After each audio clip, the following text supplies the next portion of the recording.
Salut à tous, LG a profité du dernier IFA pour lever le voile sur un téléphone pas tout à fait comme les autres, le LG V30. Il m'accompagne maintenant depuis un peu plus d'une semaine et le moment est donc venu de faire un bilan complet de l'opération.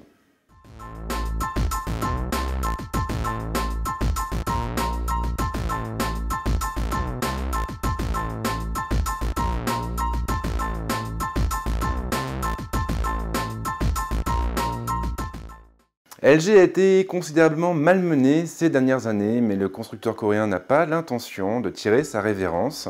Après avoir lancé un LG G6 au début de l'année, il a donc remis le couvert en septembre avec un nouveau téléphone positionné sur le segment des vidéophones. Car en effet, le LG V30 n'est pas un téléphone ordinaire, il a été pensé comme un espèce de caméscope numérique d'appoint. Et LG a donc apporté le plus grand soin à cette dimension dans la conception et l'élaboration de ce téléphone. Et il faut bien l'avouer, dans les faits, le LG V30 s'en tire très bien sur ce terrain-là. Il est même l'un des meilleurs vidéophones du marché. Ce test va se focaliser sur pas mal de choses. On commencera par nous intéresser au packaging et aux accessoires livrés avec le téléphone. Et on enchaînera ensuite avec son design et son ergonomie. Puis nous nous intéresserons à son écran, à son processeur, à son autonomie, avant de nous focaliser sur ses capacités en matière de photos et de vidéos.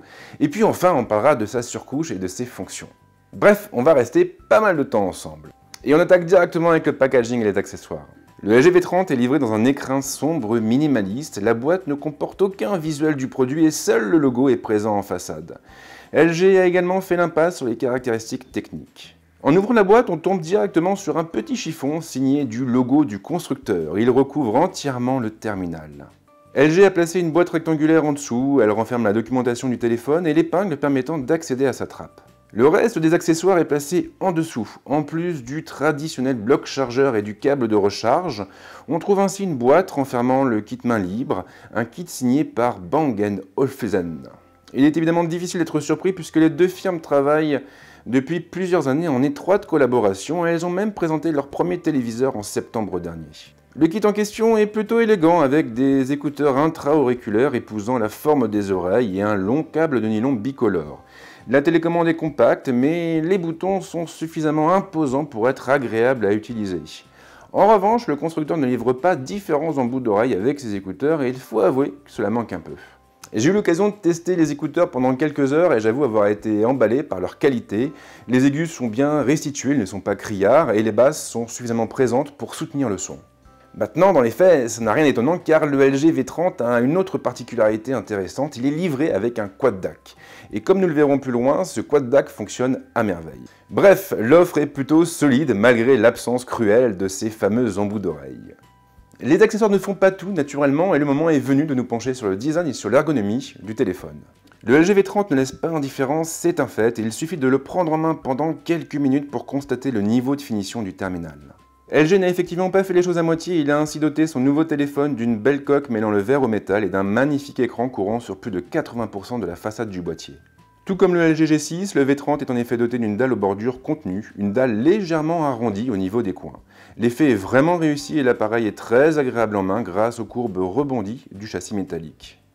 L'ergonomie est à la fois simple et efficace. Les deux boutons du volume sont ainsi placés sur la bordure de gauche et la trappe offrant accès aux cartes se trouve de l'autre côté sur la tranche droite. Le LG V30 est bien évidemment équipé d'un lecteur d'empreintes et LG a choisi de le placer à l'arrière entre le module photo et le logo de son partenaire de toujours. Tout comme sur les autres appareils de la marque, ce lecteur a fait également fonction de bouton de mise sous tension. Il est ainsi équipé d'un mécanisme poussoir. L'emplacement de ce bouton n'est pas forcément idéal dans la mesure où il faudra impérativement prendre le téléphone en main pour pouvoir appuyer dessus. Toutefois, LG a prévu le coup, il suffira ainsi de tapoter 2 fois sur l'écran pour sortir l'appareil de veille ou l'y remettre. Contrairement à bon nombre de concurrents, le constructeur coréen a choisi de ne pas faire d'impasse sur la prise casque et cette dernière trône ainsi fièrement sur la tranche supérieure. Un choix logique puisque le V30 met beaucoup l'accent sur la partie audio. Le connecteur est situé pour sa part de l'autre côté sur la tranche inférieure. LG a naturellement opté pour de l'USB-C. Le haut-parleur est situé à ses côtés, il faudra donc prendre garde à ne pas l'étouffer en tenant le téléphone en main. Le module photo est centré à l'arrière et il dépasse d'1 mm de la coque. Comme convenu, il regroupe deux optiques placées sur un axe horizontal, des optiques dotées d'une très grande ouverture. Elles atteignent en effet les 1.6. L'entreprise a placé le flash double tour dans le prolongement du module au-dessus de l'autofocus laser. Le LG V30 est joli à regarder, c'est vrai, mais il est aussi construit pour durer et il est ainsi certifié IP68. Maintenant que nous avons fait le tour du propriétaire, le moment est venu de nous pencher sur l'écran, le processeur et l'autonomie du téléphone. Le LG V30 embarque un écran OLED doté d'une diagonale de 6 pouces, un écran capable d'afficher une définition en 2880 par 1440 avec une densité de pixels de 538 ppp. Ce détail est loin d'être anodin car l'appareil est le tout premier téléphone de la marque à retourner sur de l'OLED après le Flex et le Flex 2. Si vous avez suivi avec attention l'actualité de cette dernière semaine, alors vous savez sans doute que LG a fait l'objet de vives critiques en raison des dysfonctionnements touchant la dalle du Pixel 2 XL. Du coup, le constructeur était très attendu au tournant puisque cette fameuse dalle sortait elle aussi de ses usines. Dans l'ensemble, la dalle du téléphone est plutôt qualitative, elle offre ainsi une colorimétrie correcte et de beaux contrastes. La luminosité est elle aussi des plus correctes, il sera parfaitement possible d'utiliser le terminal en plein soleil sans craindre pour la lisibilité de l'écran. Ceci étant, et en dépit de ses nombreuses qualités, la dalle est loin d'être parfaite, elle a même un curieux comportement pour tout ce qui a trait au HDR. Officiellement, l'écran du LG V30 est en effet compatible avec le HDR10 et c'est plutôt une bonne chose pour les amateurs d'images très contrastées. Toutefois, dans les faits, elle souffre d'un vilain bug et les contenus compatibles ont ainsi la fâcheuse tendance à tirer sur le marron. La bonne nouvelle, c'est que ce problème n'est pas lié à la dalle elle-même, mais plutôt au logiciel embarqué et il pourra donc être corrigé par le biais d'un patch. Le ratio proposé est tout bonnement excellent pour sa part, il dépasse en effet les 81%, il fait ainsi jeu égal avec celui du Huawei Mate 10 Pro ou même du Samsung Galaxy Note 8. LG a en outre bien fait les choses et le terminal est ainsi capable de forcer les applications à utiliser le format 18/9 de la dalle. Du moins pour la plupart d'entre elles, Plex n'est toujours pas compatible avec ce format d'affichage et l'application fait ainsi apparaître des bordures noires sur les côtés. Ce n'est cependant pas du fait du constructeur coréen puisque le Mate 10 Pro souffrait exactement du même problème. Côté processeur et sans grande surprise, LG a opté pour un Snapdragon 835 couplé à 4 Go de mémoire vive. L'espace de stockage atteint pour sa part les 64 Go et les amateurs de benchmark seront sans doute ravis d'apprendre que le téléphone atteint une moyenne de 155 000 points sur AnTuTu. En dépit de la puissance de calcul phénoménale de cette puce, le LG V30 n'offre pas une navigation totalement fluide dans les applications. En réalité, durant ma semaine de test, j'ai constaté des latences importantes lors du défilement de contenu sur Twitter ou même Facebook. J'ai commencé par penser que cela venait de ma configuration, mais nous sommes plusieurs à avoir eu le même problème. Daddy, de la chaîne DaddyDTech, a rencontré exactement le même souci sur son exemplaire de près. Il semblerait donc que le souci se trouve du côté du terminal ou plus précisément de sa surcouche. Il faut effectivement rappeler que le LG V30 n'est pas encore disponible sur le marché et la version mise à notre disposition n'embarque donc pas la version finale de la surcouche. En outre, ce problème de latence survient uniquement lors du défilement de contenu. Le V30 n'a en effet aucun mal à faire tourner les titres les plus gourmands ou même les contenus en haute définition. Si le terminal avait réellement un problème matériel, alors ces ralentissements surviendraient également dans ses usages. Côté batterie, le terminal atteint une capacité de 3300 mAh. Sur son site, LG annonce une autonomie de 490 minutes en communication et de 82 heures en veille. Dans les faits, le V30 a effectivement du répondant, il n'aura aucune difficulté à tenir une journée complète avec une seule charge et pour une utilisation soutenue. En faisant attention et en activant l'économiseur intégré à la surcouche, il sera possible d'atteindre facilement un jour et demi. Le LG V30 est doté d'un modem 4G de catégorie 16 et il est censé pouvoir atteindre un débit maximum théorique de 979 Mbps par seconde. Dans les faits, bien sûr, il est impossible d'atteindre un tel débit à moins d'avoir sa propre antenne 4G dans son salon. Histoire d'y voir un peu plus clair, j'ai donc fait tourner nperf sur le terminal 5 fois pour calculer une moyenne en m'appuyant uniquement sur ma ligne Soch. J'ai obtenu un débit de 110 Mbps par seconde en réception et de 28,86 Mbps par seconde en envoi avec une latence de 45 millisecondes et un score de 88,37% en navigation et de 95,58% en vidéo pour un total de 68 729 points. Le LG V30 verse allègrement dans le multimédia entre ses optiques ouvrant à 1.6 et son quad DAC, il semble même avoir tout ce qu'il faut pour réduire la concurrence à néant. Mais dans les faits, qu'en est-il vraiment? Le LG V30 est équipé d'un module photo double se composant de deux capteurs différents, des capteurs dotés chacun d'une définition en 13 et en 16 millions de pixels. Côté optique, le constructeur a opté pour des grands angles offrant un champ de vision de 120 degrés d'un côté et de 71 degrés de l'autre. Les deux objectifs sont stabilisés, ils peuvent ouvrir à 1.6. Histoire de parfaire le tableau, LG a également mis en place un système de stabilisation électronique et un autofocus laser. L'offre est plutôt solide et il suffit de prendre en main le téléphone pendant quelques instants pour se rendre compte qu'il excelle dans l'art noble et délicat de la photo. Lorsque les conditions lumineuses sont idéales, le LG V30 est en effet capable de produire des images de très bonne qualité avec un piqué marqué et une belle dynamique. L'appareil arrive en effet à récupérer un maximum de détails dans les hautes lumières et dans les ombres afin de produire des images très contrastées. LG a également apporté le plus grand soin à la mise en point. Grâce à son autofocus laser, le terminal n'aura besoin que de quelques centièmes de seconde pour attraper son sujet. Il sera ainsi possible de capturer un enfant en train de courir sans trop de difficultés. La colorimétrie est impressionnante pour sa part et les photos produites par le LG V30 bénéficient ainsi d'un traitement très naturel et homogène. En revanche, lorsque la lumière commence à baisser, l'appareil montre rapidement ses limites.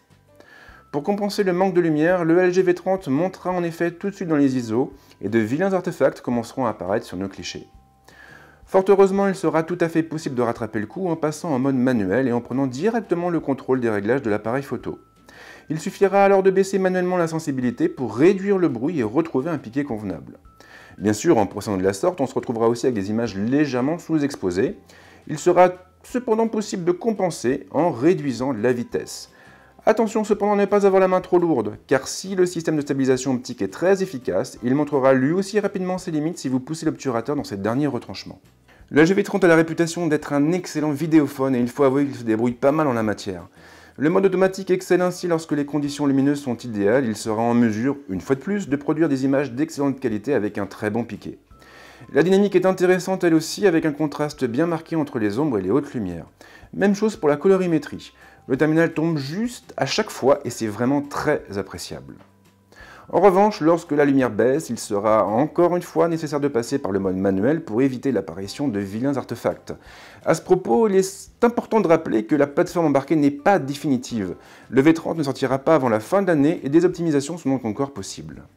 Il faut d'ailleurs noter que le LG V30 offre la possibilité de filmer en LG Cinelog.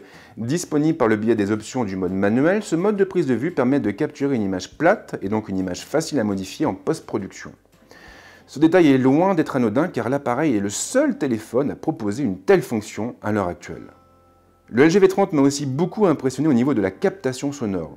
Lorsqu'on filme en manuel, il est effectivement possible d'appuyer sur le bouton EFI pour voir apparaître les niveaux et prendre ainsi la main sur le gain, le LCF ou le LMT. En une tape, il sera aussi possible d'activer un mode permettant de réduire le bruit ambiant. LG propose un troisième mode d'enregistrement très intéressant, un mode baptisé Ciné Vidéo. Il consiste tout simplement à appliquer des filtres à l'appareil photo pour obtenir des images avec diverses ambiances. Pour le reste, l'application est très agréable à utiliser et si elle ne va pas aussi loin que l'outil intégré au Huawei Mate 10 Pro au niveau des possibilités créatives, je pense notamment à la question du flou, elle devrait contenter les utilisateurs les plus exigeants. Mais le LG V30 a un autre atout, son quad DAC. Grâce à lui, le terminal sera capable de livrer un son d'excellente qualité au niveau de la prise casque. Pour profiter au mieux de la chose, il suffira d'investir dans un casque de bonne qualité et surtout d'écouter de la musique au format FLAC. LG a d'ailleurs bien fait les choses et le constructeur a ainsi pourvu son téléphone d'un égaliseur complet. L'outil est bien ficelé, il nous donnera la main sur la balance entre les deux oreilles, mais aussi sur divers presets concoctés par la marque coréenne. Les mélomanes devraient apprécier. Après avoir passé en revue le côté matériel de LG V30, le moment est venu de passer à sa plateforme. Le LG V30 est livré sous Android 7.1.2 Nougat et avec la dernière version de la surcouche du constructeur. Contrairement au Xperia XZ1 ou même au Mate 10 Pro, il devra donc patienter avant de pouvoir passer sous Oreo et il faut avouer que c'est assez regrettable. L'interface de la surcouche est à la fois sobre et agréable, elle reprend à son compte les codes du Material Design, mais LG l'a aussi doté de quelques fonctions en plus. Parmi les options intéressantes, on peut citer l'appui long. Tout comme sur Oreo, il est en effet possible d'effectuer une pression prolongée sur une icône pour faire apparaître un menu contextuel regroupant plusieurs raccourcis, variant en fonction de l'application sélectionnée. Le Smart Bulletin ne manque pas d'intérêt lui non plus. L'outil regroupe en effet un certain nombre de tuiles permettant de garder un œil sur nos efforts, notre agenda ou encore la musique en cours de lecture. L'interface est sobre, fluide et il est évidemment possible de modifier le comportement de chaque widget. Pour aller encore plus loin, le V30 propose également les Smart Settings. Relativement proches des Smart Actions des Xperia, ces derniers permettent de programmer des actions automatiques en fonction de certaines conditions. Il sera par exemple possible de les configurer pour couper automatiquement le Wi-Fi lorsqu'on est en déplacement ou pour lancer une application lorsqu'on branche un casque. La floating bar est redoutable d'efficacité elle aussi. Une fois activée, cette dernière se matérialisera sous la forme d'un bouton tactile. Une simple pression sur ce dernier fera apparaître une série de raccourcis pointant vers la création d'un mémo, l'enregistrement d'un événement ou même la capture de selfies. Besoin d'aller plus loin? Il suffira d'effectuer des balayages sur la barre pour faire apparaître un outil de capture d'écran, les contacts favoris ou même les contrôles du lecteur audio. LG a également doté son téléphone d'un Smart Doctor. Grâce à lui, nous pourrons connaître en un instant l'état du stockage ou de la mémoire vive et optimiser le système dans la foulée pour libérer un peu de place ou des ressources supplémentaires. Tout comme sur les Galaxy, on trouve également un mode Always On Display qui nous permettra de garder affichée l'heure, la date et les notifications à l'écran lorsque le téléphone sera en veille. Bien sûr, la liste est loin d'être exhaustive et le LG V30 propose plein d'autres fonctions, plein d'autres options tout aussi intéressantes. Mais je ne pouvais pas toutes les détailler dans cette vidéo, bien évidemment. Résumer toute une semaine passée en la compagnie d'un téléphone aussi riche, aussi complet que le LG V30 n'est pas chose aisée. Côté design, rien à dire, le LG V30 est clairement l'un des plus beaux appareils qui me soit passé entre les mains dernièrement. L'écran m'a plutôt satisfait malgré les bugs rencontrés sur le HDR et le processeur, ma foi, il a fait ses preuves. Le Snapdragon 835 est véloce, il est rapide et il est capable de faire tourner tous les titres du Play Store avec un maximum de détails. L'autonomie m'a pas mal impressionné aussi, je m'attendais à ce que le V30 dure un peu moins longtemps et j'ai donc été agréablement surpris. Alors maintenant, c'est vrai qu'au niveau logiciel, on sent qu'on n'est pas sur une version finale, on sent que le téléphone est toujours en développement et c'est assez bizarre. C'est bizarre parce que le V30 a tout de même été présenté en septembre et nous sommes maintenant en novembre. Le lancement étant prévu pour décembre, ça veut dire qu'il ne reste plus que quelques semaines à LG pour corriger le tir et pour corriger les derniers défauts. Les défauts que je vous ai fait remonter tout au long de ce test. Toutefois, et en dépit de ces petits problèmes que j'ai mentionnés plus haut, le LG V30 m'a fait forte impression. J'avoue avoir été particulièrement surpris par le nombre d'options sur les modes d'enregistrement vidéo. Je ne m'attendais pas à ce qu'un téléphone puisse proposer autant de choses. Et je crois vraiment que les vidéastes nomades ont tout intérêt à investir et à acheter ce téléphone, parce qu'il a vraiment été pensé pour ce public-là. Bref, j'ai arrêté là pour l'instant. Comme d'hab, si vous avez des questions, les commentaires sont là pour ça. Si la vidéo vous a plu, n'hésitez pas à lâcher un petit pouce bleu ou bien à vous abonner carrément à la chaîne pour ne pas louper mes prochains tests. Ciao!